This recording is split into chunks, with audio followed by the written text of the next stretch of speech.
Alors, le CV et la lettre de motivation sont des éléments clés de votre candidature. C'est la première impression que le jury va avoir de vous. Le CV, lui, est plutôt formel, puisque son objectif, c'est de présenter votre parcours, vos expériences et puis vos compétences en un seul coup d'œil, tandis que la lettre de motivation, elle est plus personnelle. Le but, c'est qu'elle vous singularise et donc elle va être plus détaillée. Ce qui est sûr, c'est que ces deux documents conditionnent votre réussite à Sciences Po et il va falloir les travailler avec soin. Donc, le CV, ça doit être une photographie fidèle de votre parcours antérieur, aussi bien académique que professionnel. Ça doit être simple, clair et sobre à lire. Vous devez vraiment guider la lecture du jury au sein de votre CV. Si vous faites des phrases, elles doivent être courtes et concises. Sinon, vous pouvez simplement utiliser des concepts. Ça doit être bien organisé formellement. Pour ce qui est du graphisme, ceux qui veulent intégrer des masters plus professionnalisants comme la communication ou le marketing, on vous encourage à faire du graphisme, mais la forme doit vraiment servir le fond. C'est-à-dire que concrètement, si vous avez été capitaine d'une équipe de foot, on doit pouvoir le lire plus rapidement que si vous n'avez pas eu la mention au bac. Ensuite, donc, tous les CV doivent tenir en une page, pas une page et demie, pas deux pages, une page. Il ne faut pas se perdre dans les détails, ça c'est vraiment important. Organisation simple, vous le faites en 3 parties, nous c'est ce qu'on vous recommande. Votre formation académique, votre formation professionnelle, vos centres d'intérêt, vos compétences. Ça, vous le présentez de la façon dont vous le souhaitez. Si vous tentez un master professionnalisant, on vous encourage à mettre vos expériences professionnelles en premier. Si vous tentez un master plus académique, vous allez passer des concours derrière. On vous encourage à mettre votre parcours scolaire antérieur en premier. Sinon, au début, ça doit toujours être la même chose, donc nom, prénom, coordonnées. Vous mettez une photo ou pas, ça n'influence pas la décision du jury.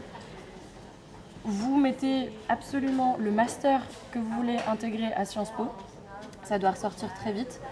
Et vous donc mettez vos intérêts extrascolaires, vos compétences, notamment vos niveaux en langue. Donc, la lettre de motivation, c'est un élément central de votre dossier, tout simplement parce qu'elle constitue 3 des 4 critères d'évaluation de votre candidature. L'objectif, c'est de convaincre le lecteur que vous avez le profil pour intégrer Sciences Po et donc il faut que votre candidature lui paraisse logique et du coup que vous puissiez emporter son adhésion.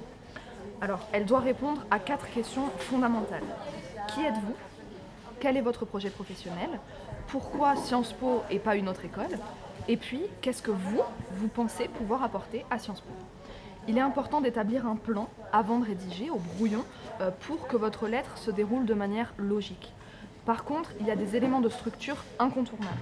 Tout d'abord, les politesses d'usage, puisqu'il faut remercier le jury de prendre le temps d'examiner votre candidature. Et puis, il faut très vite annoncer le master pour lequel vous postulez. Ensuite, il y a 2 écoles. Soit vous annoncez tout de suite votre projet professionnel parce que vous partez du principe que les masters sont très professionnalisants et vous expliquez ensuite ce qui vous a conduit à ce projet professionnel. Soit vous énoncez d'abord votre parcours, c'est-à-dire vos études, vos expériences professionnelles et puis vos engagements associatifs et éventuellement extrascolaires. Et ensuite, vous arrivez logiquement à votre projet professionnel. Ce qui est sûr, c'est que tous ces éléments doivent apparaître dans votre lettre et que votre projet professionnel doit paraître tout à fait logique au jury. Donc, quel que soit l'ordre retenu, vous devez suivre ces points importants. Un petit conseil de style, vous rédigez votre lettre à la première personne du singulier parce que le but c'est qu'il y ait un engagement personnel dans l'écriture et puis vous préférez un style léger et des phrases courtes et percutantes.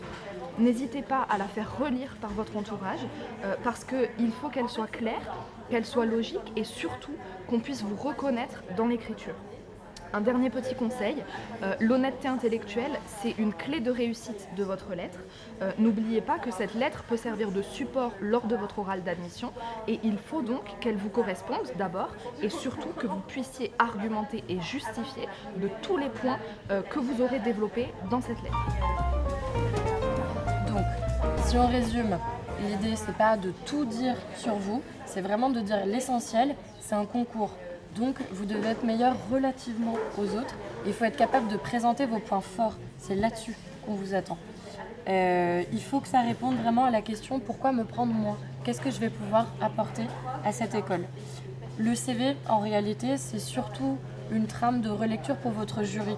C'est à vous d'en faire un point fort pour votre oral. Plus il sera clair, plus il sera concis et facile à lire, plus votre jury s'en servira pour l'oral. Donc, par exemple, ça peut contenir vos objectifs. Avant, j'ai fait ça, je fais ce master-là, et après Sciences Po, je veux faire ça. Finissez votre lettre de motivation avec un élément personnel qui répond à la question « Qu'est-ce que vous allez apporter à Sciences Po ?» Donc ça peut être un engagement associatif, ça peut être un engagement politique, ça peut être des compétences. C'est à vous de présenter vos points forts. Merci.